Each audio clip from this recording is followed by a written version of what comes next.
Welcome to பெரியம்மா சமையல். வாங்க, இன்னைக்கு நம்ம இந்த கோதுமை வச்சு ஒரு ரொட்டி செய்ய போகிறோம். அது கேரளா ஸ்பெஷலு. அதனால் அதுக்கு என்னென்ன தேவைங்கிறத பார்க்கலாம். இப்போ 250 கிராம் மாவு எடுத்து வச்சுருக்கோம். இதில் 150 கிராம் வெல்லம் எடுத்து வச்சுருக்கோம். நம்ம வெல்லம் நிறையா வேணால் 200 கிராம் கூட போட்டுக்கலாம். இப்போ நான் 150 கிராம் வெல்லம் எடுத்து வச்சுருக்கேன். அதுக்கு ஒரு 4 வாழைப்பழம் எடுத்து வச்சுருக்கோம். கொஞ்சம் தேங்காய். இப்போ இந்த தேங்காயை லைட்டாக வறுத்துட்டு நம்ம இந்த வெல்லத்தையும் லைட்டாக இது பண்ணி அப்போ ஊற்றி பிணைஞ்ச போது காட்டுறேன் உங்கள்கிட்ட. வெள்ளத்தை கொஞ்சமாக தண்ணி ஊற்றி அந்த வெள்ளம் கரைகிறதுக்கு மட்டும்தான். நம்ம கொதிக்க ரொம்ப எல்லாம் இல்லை. கரைஞ்சோடனே அதை வடிகட்டி ஊற்றிக்கலாம். ஏன்னா மணல் இருக்கும், நம்ம சாப்பிடும்போது பல்லில் கடிக்கணும்னா அதனால இப்போ கரைச்சிக்கிடுவோம்.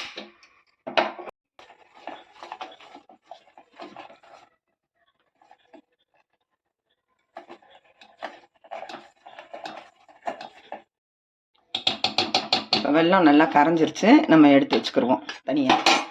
இப்போ தேங்காய் அப்போ வறுத்து எடுத்துக்கிடுவோம்.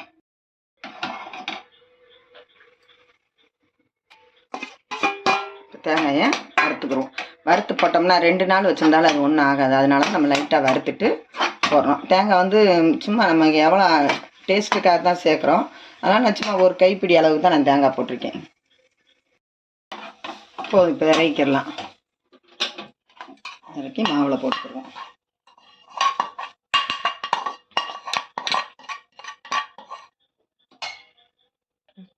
இப்போ தேங்காய் போட்டோம். ஒரு சிட்டி ஏலக்காய் போட்டுக்கலாம்.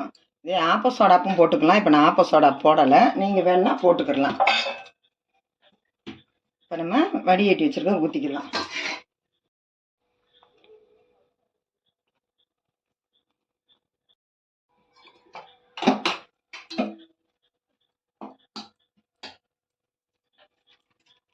வாழைப்பழத்தையும் அதில் நம்ம பிசைஞ்சு விட்டுக்கலாம்.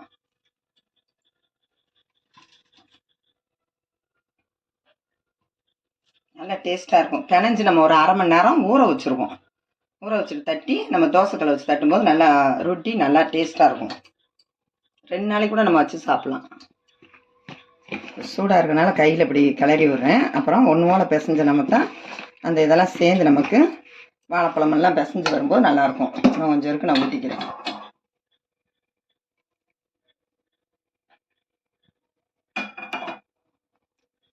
பத்தலைன்னு நம்ம பத்தலைன்னா கொஞ்சம் தண்ணி சேர்த்துக்கலாம். இந்த அளவுக்கு பிணைஞ்சோம்னா போதும். இந்த பார்த்தீங்கன்னா இந்த அளவுக்கு நம்ம அப்படியே தட்டும்போது கரெக்டாக இருக்கும். இதை ஒரு 1/2 மணி நேரம் நம்ம மூடி வச்சுருவோம். நல்லா கொஞ்சம் இதாகட்டும். ஆன பிறகு நம்ம தட்டிக்கலாம். நம்ம பிணைஞ்சு வச்சு 1/2 மணி நேரம் ஆயிடுச்சு. மாவு நல்லா இந்த மாதிரி வந்துருச்சு. இப்போ தோசைக்கல்லை காய வச்சிட்டோம். அதில் நெய் தடவிக்கிடலாம். அப்போ அந்த டேஸ்ட் நல்லாயிருக்கும். லைட்டாக நெய் அடியில் தடவிட்டு மிளகா லைட்டாக விட்டுக்கலாம். இப்போ சட்டி காஞ்சிருச்சு. இப்போ அதை எடுத்து நம்ம கையில் தண்ணி நனைச்சிக்கோங்க. நனைச்சிட்டு இந்த மாதிரி எடுத்து தட்டிக்கலாம்.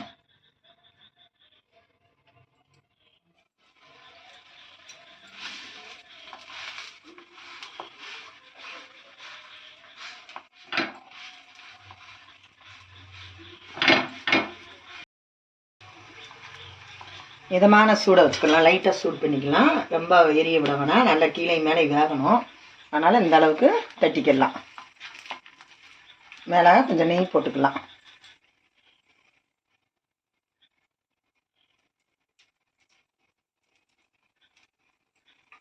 நல்லா 2 பக்கமும் ஒன்று போல் நம்ம மாறி மாறி பரட்டி நல்லா மெதுவாக வேகிறதுக்காக நம்ம ஸ்லோவாக தீயை வச்சு இந்த பக்கம் பரட்டி வச்சு நல்லா வேக வச்சு எடுத்துக்கலாம். இப்போ ஒரு பரட்டிக்கிடுவோம். இந்த மாதிரி பரட்டி 2 பக்கம் மாறி மாறி பரட்டிக்கலாம். ஆனால் என்னடா கோதுமை மாவில் அவ்வளோ ஒரு டேஸ்ட்டாக இருக்கும். இந்த ரொட்டி செய்கிறது நல்லாயிருக்கும், டேஸ்ட்டாக இருக்கும். குழந்தைகளுக்கும் நம்ம ஒரு ஹெல்த்தாகவும் வாழைப்பழம் சேர்த்துருக்கோம், வெல்லம் சேர்த்துருக்கோம். அதனால இது ஒரு ஹெல்த்தாக இருக்கும். இந்த மாதிரி நீங்கள் ஈவினிங்கில் ஸ்நாக்ஸ் மாதிரி பிள்ளைகளுக்கு செஞ்சு கொடுக்கலாம். நம்மளேவும் சாயந்தரத்தில் 2 இது சாப்பிட்டு டீ குடித்தோம்னா நல்லாயிருக்கும். அதனால தான் இந்த மாதிரி இது கேரளாவில் ரொம்ப ஃபேமஸ் இந்த ரொட்டி. அதனால் கேரளா ரொட்டி இதுக்கு பேர். நல்லா வேகட்டும். செவந்துருச்சு பார்த்தீங்களா? 2 பக்கம் தான் மாறி மாறி 2 பக்கம் நம்ம வேக வச்சுக்கிட்டோம். இப்போ எடுத்து வச்சுக்கலாம் தட்டில். இதே மாதிரி எல்லாத்தையுமே நான் தட்டிக்கிறேன். எல்லாத்தையும் இந்த மாதிரி தட்டி எடுத்துக்கிட்டோம். நம்ம இப்போ எடுத்துடலாம். ஸ்டவ் ஆஃப் பண்ணியாச்சு. இப்போ ரொட்டி எடுத்தாச்சு. பார்த்தீங்களா? சூப்பரான கேரளா ஸ்பெஷலில் நம்ம கோதுமை ரொட்டி செஞ்சுருக்கோம். இதே மாதிரி நீங்களும் வீட்டில் ட்ரை பண்ணி பாருங்கள். குழந்தைகளுக்கு ரொம்ப ரொம்ப ஹெல்த்தாக இருக்கும். எல்லாருக்குமே நல்லா இருக்கும். ஏன்னா நெய்யெல்லாம் போட்டு நம்ம செஞ்சுருக்கனால அது ஒரு தனி டேஸ்ட்டு கிடைக்கும். இந்த மாதிரி நீங்களும் செஞ்சு பார்த்துட்டு இந்த வீடியோவுக்கு ஒரு லைக் போட்டுருங்க. பெரியம்மா சமையலுக்கு ஒரு சப்ஸ்கிரைப் பண்ணிடுங்க.